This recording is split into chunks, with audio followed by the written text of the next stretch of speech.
সাহারি খেতে না পারলে রোজা হবে কিনা। সম্মানিত প্রিয় বন্ধুগণ, সাহারি অনেকেই বলেন যে আজকে রোজাটা করতে পারলাম না কেন?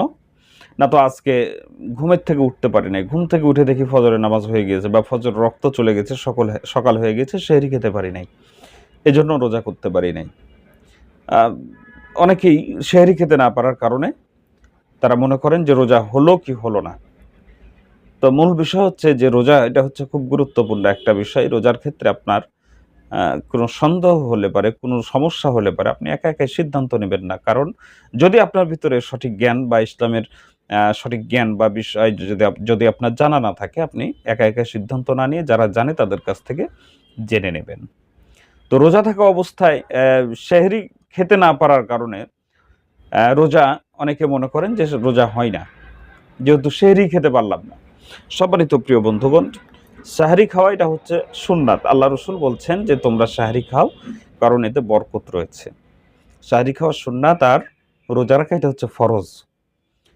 তো সুন্নাতের, আপনি সুন্নাত যদি আদায় করতে না পারেন তো সুন্নাতের জন্য তো ফরজ নষ্ট হবে না। আপনি রোজা থাকা সেহরি ঘুমিয়ে ছিলেন, আপনি সেহরি খেতে পারেন নাই, ফজর রক্ত হয়ে গিয়েছে।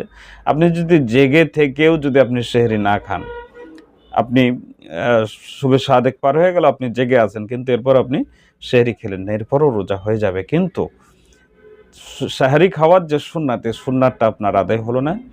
এবং রাসূলুল্লাহ যে বলেছেন যে তোমরা সাহারি খাও, কারণ সাহারিতে বরকত রয়েছে, বরকত শূন্য হয়ে গেলেন।